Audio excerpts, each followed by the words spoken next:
Los veleros, una vez cada 2 años, tienen que ser sacados del agua, darles mantenimiento y renovar la pintura del fondo. Tal es el caso de este velero. Es un velero Beneteau de 48 pies. Uno de los propósitos de sacar el velero del agua era cambiar los ánodos de zinc. Los ánodos de zinc o los ánodos de sacrificio son partes metálicas hechas de zinc.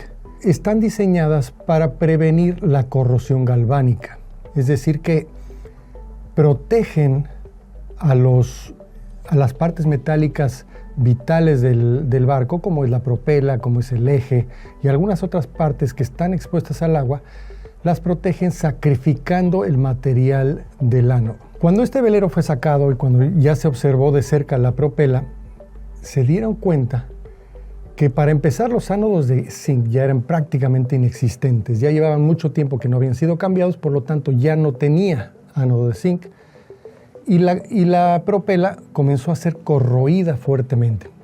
Aquí la pueden ver en este video, la propela, cómo tiene huecos que atraviesan completamente las aspas de la propela. La corrosión en esta propela fue muy agresiva. Se revisó después el eje y el eje se encontraba bien. Aquí en esta zona es donde se encuentran o deberían de encontrarse los ánodos de zinc, que en este caso ya no existen.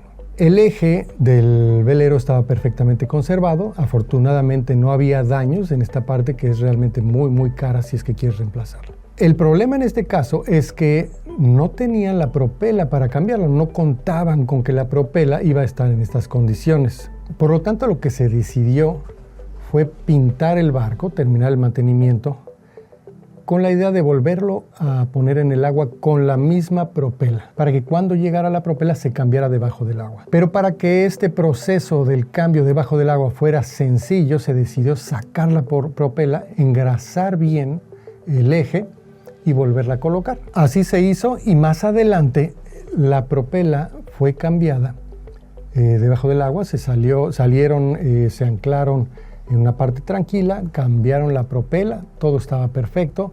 Lo que me comentan es que incluso cuando salieron con esta propela vieja y dañada, la vibración era normal, nada que llamara la atención. Colocaron la propela nueva y cuando regresaron comenzaron a escuchar un zumbido muy audible, pero que únicamente se presentaba entre 1200 RPM y 1800.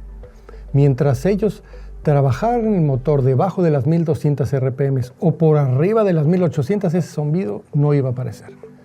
Pero si trabajaban dentro de ese rango, que normalmente ese es el rango de RPM que se trabaja en este velero para entrar y salir de la marina, mientras estuvieran dentro de ese rango, aparecía ese zumbido.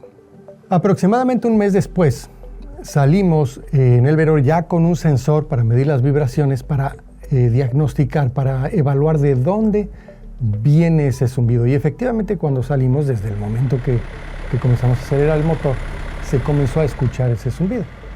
Así que aquí estamos haciendo unas pruebas, estamos analizando la vibración dentro del motor. Se analizó con este Weiser, se colocó en varias posiciones y el motor no presentaba ninguna vibración que llamara la atención. Todo estaba dentro de los parámetros normales.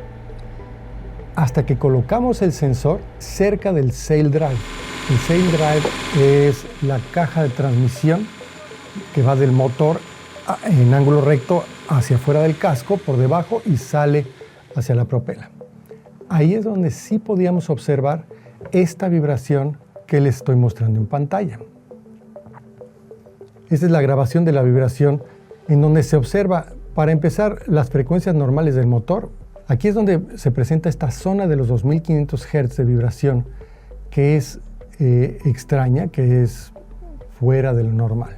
Incluso este sonido es el sonido exportado de la vibración que tomó este sensor.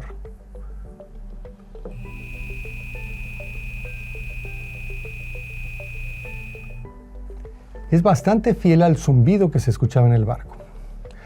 Más adelante, anclamos el barco en una zona tranquila de la playa y bajamos con un tanque de buceo para inspeccionar la propela. Y bajo sospecha de que a lo mejor pudiera haber alguna resonancia en las palas de la propela, bajé con un martillo y el sensor lo dejamos colocado cerca del sail drive. Entonces le di algunos golpes a la propela para estimular esta frecuencia natural y poder grabarla en el sensor. Entonces en el sensor grabamos algunos segundos y esto fue lo que se observó. Entonces aquí tenemos las grabaciones de los golpes y al amplificarlos, al hacer zoom, podemos ver el espectro de cada una de ellas. Y efectivamente había una componente muy importante a 2500 Hz. Por lo tanto, el diagnóstico de esta propela es que dentro de ese rango la propela está generando una cavitación que estimula la frecuencia natural de las palas de la propela. Ese es el diagnóstico más cercano que tenemos actualmente. No es grave para el funcionamiento del velero y ciertamente es una vibración muy propia de una parte que se puede cambiar en el futuro y probablemente tenga que ser cambiada en el futuro. Mientras tanto, pues pueden funcionar con esa propela. Pero es interesante este caso por cómo se encontró el diagnóstico y las herramientas que se usaron para llegar a él. Los espero en el siguiente video. Muchas gracias.